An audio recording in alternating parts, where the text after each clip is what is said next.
Ganganagar railway പ്ലാറ്റ്ഫോമിൽ അതിരാവിലെ സുമിത്ര തന്റെ കൊട്ട നിറയെ പക്കോടകൾ നിറച്ച് നിർത്തിയിട്ടിരിക്കുന്ന ഒരു ട്രെയിനിൽ കയറി. അവർ പക്കോട വിൽക്കാൻ തുടങ്ങി. പക്കോട വാങ്ങൂ, പക്കോട! രുചികരമായ ഉരുളക്കിഴങ്ങ്, ഉള്ളി, പച്ചമുളക് പക്കോടകൾ. ഒരു പക്കോട എടുക്കട്ടെ? ഏയ് വേണ്ട. ശരി സർ. ഹേയ് സുമിത്ര ചേച്ചി, ഒരു ചൂട് പക്കോട തരൂ.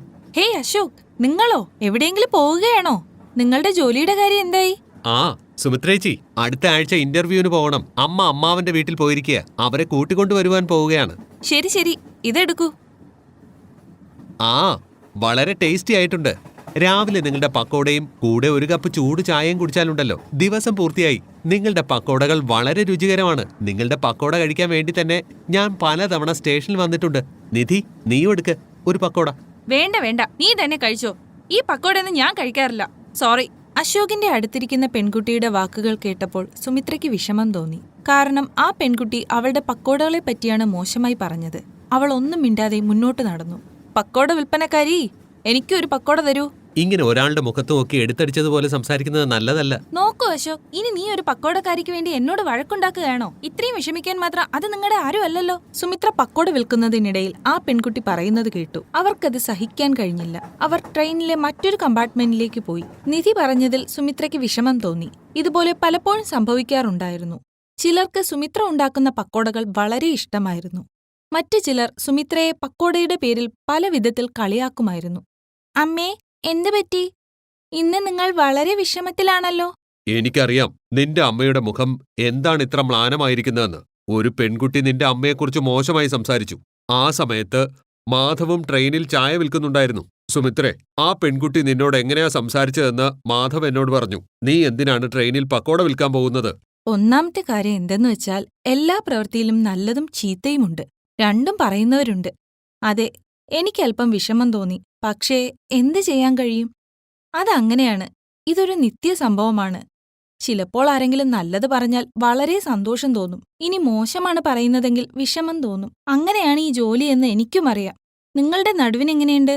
നിങ്ങൾ വളരെ പ്രയാസപ്പെട്ടാണ് റിക്ഷ ഓടിക്കുന്നത്. ഞാൻ ജോലി ചെയ്തില്ലെങ്കിൽ നമുക്ക് നമ്മുടെ മകളുടെ സ്വപ്നം എങ്ങനെ നിറവേറ്റാനാകും? നമ്മുടെ മകൾ വർഷ പഠിച്ച് നല്ല നിലയിലാകണമെന്നല്ലേ നമ്മുടെ രണ്ടുപേരുടെയും സ്വപ്നം? അമ്മേ, ഇത് കുറച്ചു സമയത്തെ കാര്യം മാത്രമാണ്. എന്റെ 10ാം ക്ലാസ് പരീക്ഷയ്ക്ക് ശേഷം ഞാനും ഒരു ചെറിയ ജോലി കണ്ടെത്താം. പിന്നെ നിങ്ങൾക്ക് ജോലി ചെയ്യേണ്ട ആവശ്യമുണ്ടാവില്ല. ഇല്ല ഇല്ല മോളെ, നീ ഇനിയും കൂടുതൽ പഠിക്കണം. ഇപ്പോൾ ജോലി ചെയ്യേണ്ട ഒരാവശ്യവുമില്ല. നിന്റെ അച്ഛനും ഞാനും അധ്വാനിക്കുന്നുണ്ട്. നിന്റെ സമയം വരുമ്പോൾ നീയും ചെയ്യണം.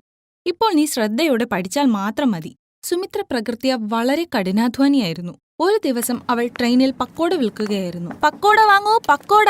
ഉരുളക്കിഴങ്ങ്, ഉള്ളി, പച്ചമുളക് പക്കോടകൾ.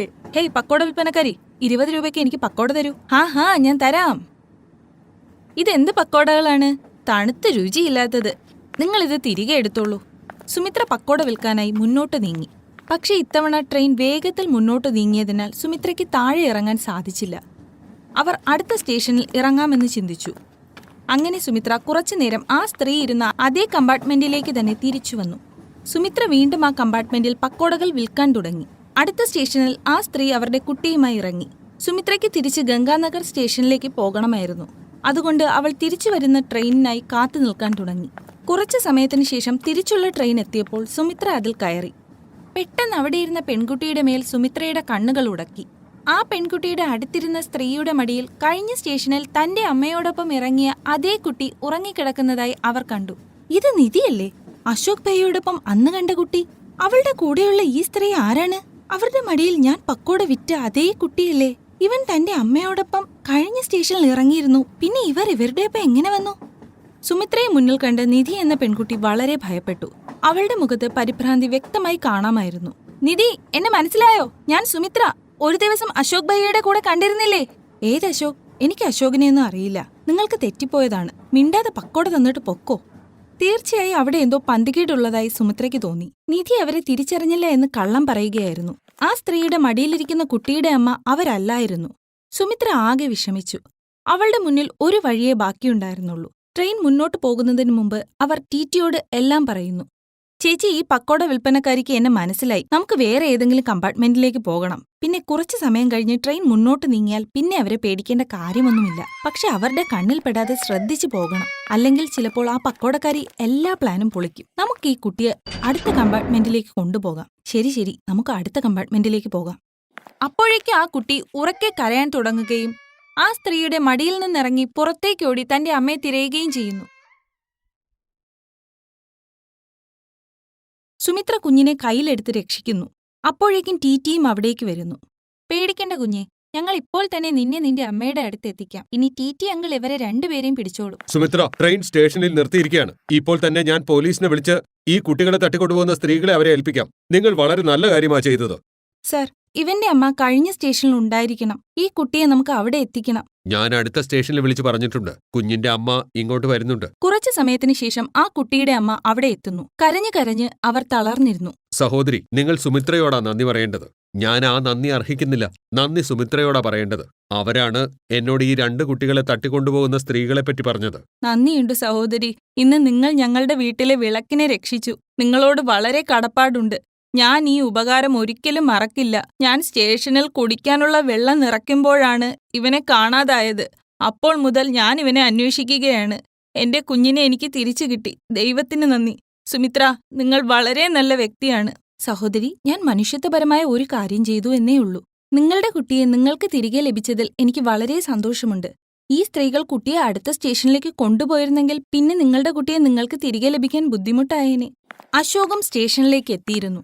സുമിത്ര അയാളെ ഫോൺ ചെയ്ത് വിളിച്ചിരുന്നു.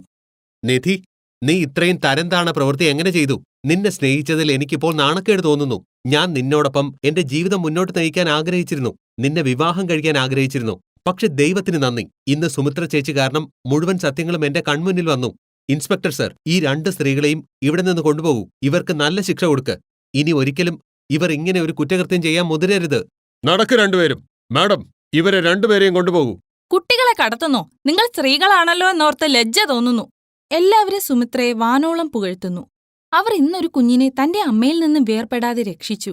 അടുത്ത ദിവസം ആ സ്ത്രീ തന്റെ ഭർത്താവിനോടൊപ്പം സുമിത്രയെ കാണാൻ അവരുടെ വീട്ടിലെത്തുന്നു. അവർ സുമിത്രയെ 50,000 രൂപ നിർബന്ധിച്ച് ഏൽപ്പിക്കുന്നു.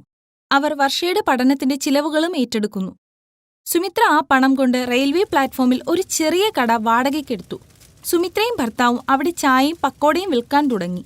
ഇപ്പോൾ സുമിത്രയ്ക്ക് ട്രെയിനുകൾ അലഞ്ഞു തിരിയേണ്ട ആവശ്യമില്ലായിരുന്നു. അവളുടെ സൽപ്രവർത്തികൾക്ക് ദൈവം പ്രതിഫലം നൽകി. എല്ലാം നല്ലതായി സംഭവിച്ചു.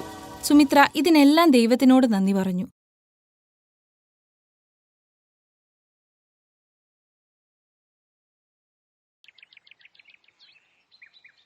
രമേശ് തന്റെ സൈക്കിൾ കൈകൊണ്ട് തള്ളിക്കൊണ്ടേ പോയി. കല്യാണം കല്യാണം, ഇന്നെൻ്റെ സുഹൃത്തിൻ്റെ കല്യാണം. എല്ലാവരും സന്തോഷിക്കുക. എൻ്റെ ദരിദ്രനായ ചങ്ങാതിയുടെ കല്യാണം. പെൺകുട്ടിയും ദരിദ്രയായിരുന്നു. അവളുടെ വീട് ഒരു ഓലക്കുടിലായിരുന്നു. അവിടെ കല്യാണവും കഴിഞ്ഞു. അടുത്ത രാവിലെ രമേശ് തന്റെ ഭാര്യ മമതയെ സൈക്കിളിന്റെ മുൻപിലുള്ള കമ്പിയിലിരുത്തി തന്റെ വീട്ടിലേക്ക് പോയി. മമത അപ്പോൾ ചോദിച്ചു, രമേശ് ചേട്ടാ, ഈ വഴി സ്റ്റേഷനിലേക്കുള്ളതാണല്ലോ. ചേട്ടന്റെ വീട് ഇവിടെ നിന്നും ദൂരെയാണോ? നമ്മൾ ട്രെയിനിലാണോ പോകുന്നത്? ഇല്ല മമത, ഇപ്പോൾ ഇത്രയും അറിയൂ. ഈ സ്റ്റേഷന്റെ അടുത്താണ് നിന്റെ പുതിയ വീട്. എന്നാൽ വേഗം പോകാം. എന്റെ പുതിയ വീട് കാണാൻ ആകാംക്ഷ തോന്നുന്നു. മമതയ്ക്ക് അപ്പോഴും മനസ്സിലായില്ല. പുതിയ വീട് കണ്ടു കഴിയുമ്പോൾ അവൾ കണ്ണും തള്ളി നിൽക്കുമെന്ന്. സ്റ്റേഷനിൽ നിന്നും 2 കിലോമീറ്റർ മുമ്പുള്ള കാടിന്റെ നടുക്ക് ഒരു റെയിൽവേയുടെ ട്രാക്ക് ഉണ്ടായിരുന്നു. അവിടെ ഒരു പഴയ ബോഗിയും ഉണ്ടായിരുന്നു. ആ ബോഗിയുടെ അടുത്തായി രമേശ് തന്റെ സൈക്കിൾ നിർത്തി. ഇവിടെ ഈ കാടിന്റെ നടുക്ക് ട്രാക്കിന്റെ മുൻപിൽ എന്തിനാ നിർത്തിയത്? ഇല്ല മമത, ഈ ട്രെയിനിന്റെ ബോഗി നീ കാണുന്നില്ലേ? ഇതാണ് നിന്റെ പുതിയ വീട്. ഇത് കേട്ട് മമത ഞെട്ടിപ്പോയി. നിങ്ങൾക്ക് ബന്ധുക്കളായി ആരുമില്ലെന്ന് എനിക്ക് അറിയാമായിരുന്നു. പക്ഷേ വീടുമില്ലേ? ഇതറിയില്ലായിരുന്നു. എന്താ, ഇപ്പോൾ നീ എന്റെ കൂടെ ജീവിക്കില്ലേ മമത? എന്താ നിങ്ങൾ ഈ പറയുന്നത്? ട്രെയിനിൽ താമസിക്കാൻ കല്യാണം കഴിച്ചുകൊണ്ട് വന്ന ആദ്യത്തെ പെൺകുട്ടിയായിരിക്കും ഞാൻ. ഇനി കണ്ടോ, ഈ ട്രെയിനിന്റെ ബോഗിയെ ഞാൻ എങ്ങനെ മാറ്റിമറിക്കുമെന്നാൽ ഇതിന് ഒരു കുറവും തന്നെ ഉണ്ടായിരിക്കില്ല. ആഹാ, രമേശ് ചേട്ടൻ കല്യാണത്തിന് മുമ്പ് തന്നെ നന്നായി നോക്കിയിട്ടുണ്ടല്ലോ. ഈ ട്രെയിനിലെ ജീവിതം നല്ല രസമായിരിക്കും. മമത ട്രെയിനിന്റെ ബോഗിയെ തൂത്ത് വൃത്തിയാക്കി നന്നായി നോക്കി. അത് ഒരു വീടിനേക്കാളിലും ഒട്ടും പുറകിലല്ലായിരുന്നു. രമേശ് അകത്തേക്ക് വന്നപ്പോൾ കണ്ട് അമ്പരന്നുപോയി. അങ്ങനെ അന്ന് അവരുടെ ആദ്യ രാത്രിയായിരുന്നു. അടുത്ത ദിവസവുമായി. മമതയെ, ഞാൻ സ്റ്റേഷനിൽ തുണി കഴുകുന്ന ജോലിയാ ചെയ്യുന്നത്. ഞാൻ ഇടയ്ക്കിടയ്ക്ക് ഇങ്ങോട്ടേക്ക് വരാം. നീ ശ്രദ്ധിച്ചിരിക്കണേ. ശരി, താങ്കൾ വിഷമിക്കാതെ പോയി ജോലി ചെയ്യൂ. വൈകുന്നേരം കുറച്ച് സംസാരിക്കണമായിരുന്നു. രമേശ് ജോലിക്കായി പോയി. വൈകുന്നേരം ജോലി കഴിഞ്ഞു വന്നപ്പോൾ മമത നേരത്തെ ഭക്ഷണമുണ്ടാക്കിയിരുന്നു. മമതെ, കുറേ മാസങ്ങൾ കഴിഞ്ഞു. ഇങ്ങനെ എന്നെ ആരും നോക്കിയിട്ടില്ല. ഞാൻ എപ്പോഴും ജോലി കഴിഞ്ഞ് തിരിച്ചു വന്ന് ഒറ്റയ്ക്ക് ഭക്ഷണം ഉണ്ടാക്കണം. പിന്നെ അത് തന്നെത്താനെ കഴിച്ചു ഉറങ്ങും. നീ വന്നപ്പോഴാ ഈ ട്രെയിനിനൊരു അനക്കം തന്നെ വന്നത്. കഴിച്ചു കഴിഞ്ഞതിന് ശേഷം രണ്ടുപേരും സംസാരിക്കാനായി തുടങ്ങി. താങ്കൾക്ക് എന്താണ് പറ്റിയത്? മമതെ, നീ എന്റെ ഭാര്യയാ. നിനക്കെന്റെ ജീവിതത്തിലെ എല്ലാം അറിയാൻ അധികാരമുണ്ട്. വർഷങ്ങൾക്ക് മുൻപ് ഞാൻ എന്റെ വയസ്സായ അമ്മയും അച്ഛനോടുമൊപ്പം ഇവിടെ നിന്നും 5 കിലോമീറ്റർ ദൂരെയുള്ള ചന്ദൻപൂരിലായിരുന്നു താമസിച്ചിരുന്നത്. ഞങ്ങളുടെ ഒരു ഓലക്കുടിലായിരുന്നു. അവിടെ ഞങ്ങൾ കളിച്ചും ചിരിച്ചും ജീവിച്ചിരുന്നു. അച്ഛൻ കർഷകനായിരുന്നു. പിന്നെ ഞാനും ഒരുപാട് അധ്വാനിച്ച് കുടുംബം നടത്തിയിരുന്നു. ഒരു ദിവസം അച്ഛന്റെ ആരോഗ്യം കുറച്ച് അധികം വഷളായി. ഡോക്ടർ പറഞ്ഞു, നോക്കൂ, ഞാൻ നിങ്ങളോട് എത്ര തവണ പറഞ്ഞു ഇദ്ദേഹത്തെ ഹോസ്പിറ്റലിൽ തന്നെ ആക്കാൻ. എന്നാൽ താനത് കാര്യമാക്കിയില്ല. ഇപ്പോൾ ക്യാൻസർ 2nd സ്റ്റേജാണ്. വേഗം ഹോസ്പിറ്റലിൽ തന്നെ കിടത്തിയില്ലെങ്കിൽ എന്തു വേണമെങ്കിലും സംഭവിക്കാം. ഡോക്ടർ സാർ, ഇന്ന് തന്നെ ഞാൻ അച്ഛനെ ഹോസ്പിറ്റലിൽ കിടത്താം. ഞാൻ 1-2 ദിവസം കൊണ്ട് പൈസ ഉണ്ടാക്കാൻ നോക്കാം. ആദ്യം ഫുൾ ഫോർമാലിറ്റീസും ചെയ്തു തീർക്കേണ്ടതുണ്ട്. ആദ്യം ഫീസ് അടയ്ക്കണം. അതിനുശേഷം ഇദ്ദേഹത്തെ അഡ്മിറ്റ് ചെയ്യാം. എപ്പോൾ പൈസ വരുന്നോ തന്റെ അച്ഛനെയും കൊണ്ട് ഹോസ്പിറ്റലിലേക്ക് വാ. ഇത്രയും പറഞ്ഞ ഡോക്ടർ അവിടെ നിന്നും പോയി. മോനെ എന്നെ ഓർത്ത് വിഷമിക്കണ്ട. ഒരാളുടെ സമയമായി കഴിഞ്ഞാൽ അദ്ദേഹത്തെ ഭഗവാൻ ഉറപ്പായും വിളിക്കും. അച്ഛൻ വിഷമിക്കാതെ. ഞാൻ മുഖ്യനോട് പോയി എന്തെങ്കിലും സഹായം ചോദിക്കാം. അച്ഛന് ഒന്നും വരാൻ ഞാൻ അനുവദിക്കില്ല. അമ്മ അച്ഛനെ ഒന്ന് ശ്രദ്ധിക്കണേ. ഞാനിപ്പോൾ തിരിച്ചു വരാം. മുഖ്യാജി, എന്റെ അച്ഛന്റെ ആരോഗ്യം വളരെ മോശമാണ്. അച്ഛനെ വേഗം ഹോസ്പിറ്റലിൽ അഡ്മിറ്റ് ചെയ്തില്ലെങ്കിൽ എന്തു വേണമെങ്കിലും സംഭവിക്കാം. എനിക്കിപ്പോൾ 10 ലക്ഷം രൂപയുടെ ആവശ്യമുണ്ട്. മുനീബ്ജി, നോക്കൂ, ഇവന്റെ മോന്ത കണ്ടാൽ പറയും ജീവിതത്തിൽ ഇവൻ 10 രൂപ പോലും കണ്ടിട്ടില്ലെന്ന്. ഇവൻ 10 ലക്ഷം രൂപ ചോദിക്കുന്നു. അനിയന് ഇതൊക്കെ എങ്ങനെ ചോദിക്കാൻ തോന്നുന്നോ ആവോ. മുഖ്യാജി, താങ്കൾ എന്റെ വീടും സ്ഥലവും എല്ലാം പണയത്തിലെടുത്തോളൂ. പക്ഷേ എനിക്കിപ്പോൾ പണം തരൂ. അത്യാവശ്യമായതുകൊണ്ടാ. ഞാൻ ഈ നാട്ടുകാരൻ തന്നെയല്ലേ. താങ്കൾക്കും എന്നെ അറിയാമല്ലോ. ഞാൻ എവിടെ ഓടിപ്പോകാനാ? ശരി, ഞാൻ വക്കീൽ സാറിനോട് സംസാരിച്ചിട്ട് നിന്നെ 5 ദിവസം കഴിഞ്ഞ് വിളിക്കാം. 5 ദിവസം കഴിഞ്ഞ് വന്ന് പണം വാങ്ങ്. മുഖ്യാജി, അത്രയും സമയമൊന്നുമില്ല. എനിക്ക് ഈ നിമിഷം തന്നെ അച്ഛനെ അഡ്മിറ്റ് ചെയ്യണം. നോക്ക്, എന്റെ വക്കീല് പുറത്താണിപ്പോൾ. അയാൾ വന്നു കഴിഞ്ഞാൽ നിന്റെ സൈൻ വാങ്ങിക്കാം. അപ്പോഴേ പണം തരാൻ പറ്റൂ. വളരെ അത്യാവശ്യമാണെങ്കിൽ വല്ലയിടത്തും മോഷ്ടിക്കാൻ പോ. ഇപ്പോൾ ഇവിടെ നിന്ന് പോ. മുനിംജി, ഈ തെണ്ടിയെ പുറത്താക്ക്. മുഖ്യന്റെ ആൾക്കാർ അവനെ ഉന്തിത്തള്ളി ഇറക്കിവിട്ടു. 5 ദിവസത്തിനു ശേഷം മുനിയും രമേശിനെ വിളിച്ചു. രമേശ് നേരെ മുഖ്യന്റെ വീട്ടിലേക്കും വന്നു. കുറച്ച് പേപ്പർ കൊടുത്ത് അവനെ കൊണ്ട് സൈൻ ചെയ്യിപ്പിച്ച് പൈസയും കൊണ്ടവൻ തിരിച്ചു വന്നു. അവൻ വേഗം തന്റെ അച്ഛനെ ഹോസ്പിറ്റലിൽ അഡ്മിറ്റും ചെയ്തു. എന്നാൽ സമയം അതിക്രമിച്ചിരുന്നു. ഞാൻ ആദ്യമേ പറഞ്ഞതല്ലേ വേഗം അഡ്മിറ്റ് ചെയ്യണമെന്ന്. പക്ഷേ നിങ്ങൾ പണം അന്വേഷിച്ച് ഒരുപാട് സമയം കളഞ്ഞു. കൊണ്ടുപോകൂ. അച്ഛൻ പോയി കഴിഞ്ഞതിന് ശേഷം അതിന്റെ വിഷമത്തിൽ എന്റെ അമ്മയും പോയി. ഞാൻ അവിടെയും ഇവിടെയും തുണിയും കഴുകി വൃത്തിയാക്കുന്ന ജോലികളൊക്കെ ചെയ്യുന്നു. ആ വീടും എന്നിൽ നിന്ന് തട്ടിയെടുക്കാനുള്ള ശ്രമം നടന്നു.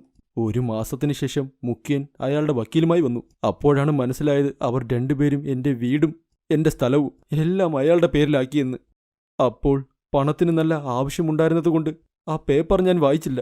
വായിക്കാതെയാണ് ഒപ്പിട്ടത്. രമേശിന്റെ കഥ കേട്ട് മമതയുടെ കണ്ണുകൾ നിറഞ്ഞു. നിങ്ങൾ വിഷമിക്കണ്ട. വിധിയെ നമുക്ക് തടയാനേ ആകില്ലല്ലോ. പക്ഷേ നമ്മളുടെ ജീവിതം ഇങ്ങനെ ആക്കിയവനെ നമ്മൾ ഉറപ്പായും ശിക്ഷിക്കണം. ഞാനുണ്ട് നിങ്ങളുടെ കൂടെ. അങ്ങനെ രമേശും മമതയും സ്റ്റേഷനിൽ ജോലി ചെയ്യാൻ തുടങ്ങി. മമത ചായയും സമൂസയും വിൽക്കാൻ തുടങ്ങി. പതുക്കെ പതുക്കെ അവർ പണം സമ്പാദിക്കാനും തുടങ്ങി. മമതയും രമേശും ട്രെയിൻ വീട്ടിൽ നിന്നും കുറച്ചകലെ റോഡിന്റെ അരികിൽ സമൂസയും ചായയും വിൽക്കുന്ന മരം കൊണ്ടുള്ളൊരു കടയിട്ടു. ഈ റോഡിന്റെ അരികിൽ നിങ്ങൾ കട തുറന്നത് വളരെ നന്നായി. ഇവിടെ അടുത്ത് ദൂരെ പോലും ഒരു കടയില്ല.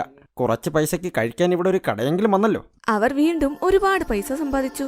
ഒരിക്കൽ അവരുടെ കടയിൽ ആ റോഡിൽ ഡ്യൂട്ടി ചെയ്യുന്ന ഒരു പോലീസ് വന്നു. നിങ്ങളെ ഞാൻ ട്രെയിനിന്റെ ബോഗിയിൽ കണ്ടിട്ടുണ്ട്. നിങ്ങൾക്കെന്താ വീടൊന്നുമില്ലേ? മമതയും രമേശും തങ്ങളുടെ മുഴുവൻ കഥയും പോലീസുകാരനോട് പറഞ്ഞു. കഥ കേട്ടുകഴിഞ്ഞ് പോലീസ് പറഞ്ഞു, അതിന്റെ അർത്ഥം നിങ്ങളുടെ വീടും പറമ്പും ഇപ്പോൾ ആ മുഖ്യന്റെ ആണല്ലേ? അയാൾ നിങ്ങളെ കബളിപ്പിച്ചതുപോലെ തന്നെ ഞാൻ നിങ്ങളുടെ സ്ഥലം തിരിച്ചു വാങ്ങിത്തരാം. പെങ്ങളിതുവരെ മുഖ്യന്റെ വീട് കണ്ടിട്ടില്ലല്ലോ? ഇല്ല, ഞാൻ ആ നാട്ടിലേക്ക് പോയിട്ടേയില്ല. നാളെ നാടകം കളിക്കാൻ എന്റെ കൂടെ പെങ്ങളും അവിടേക്ക് വാ. രമേഷ് ജി ദൂരെ നിൽക്കണം. അടുത്ത ദിവസം പോലീസുകാരൻ മമതയോടൊപ്പം നാട്ടിലെ മുഖ്യന്റെ വീട്ടിലേക്ക് വന്നു. മുഖ്യാജി, ഞാൻ മാഡത്തിന്റെ മാനേജറാണ്. ഞങ്ങൾക്കിവിടെ സോപ്പിന്റെ ഒരു കമ്പനി ഇട്ടാൽ കൊള്ളാമെന്നുണ്ട്. താങ്കളുടെ പെർമിഷൻ വാങ്ങാൻ വന്നതാ. താങ്കൾ പെർമിഷൻ തന്നാൽ ഞങ്ങൾ 1 കോടി രൂപ തരാം. മാനേജർ, ആ പെർമിഷൻ ലെറ്ററിൽ സൈൻ ചെയ്യിപ്പിക്കൂ. പിന്നെ ഇപ്പോൾ തന്നെ ഇവർക്ക് 1 കോടി രൂപ കൊടുത്തേക്ക്. മുഖ്യന് ആർത്തി മൂത്ത് പേപ്പർ വായിക്കാതെ തന്നെ അതിൽ ഒപ്പിട്ട് കൊടുത്തു. ഒരുപാട് നന്ദിയുണ്ട് മുഖ്യ. എളുപ്പന്ന് പണി കഴിഞ്ഞു. ഞാൻ ഇൻസ്പെക്ടർ പാണ്ഡെ. രമേശ് ജി, വരൂ. അപ്പോൾ രമേശും അകത്തേക്ക് വന്നു. ഈ പാവത്തിന്റെ വീടും സ്ഥലവും സൂത്രത്തിൽ നിങ്ങളുടെ പേരിലാക്കി. വിധി നിങ്ങളെ ഇപ്പോൾ ചതിച്ചു. ഇന്ന് ഇവരുടെ വീടും പറമ്പും അവർക്ക് തിരിച്ചു കിട്ടി. Thanks for watching.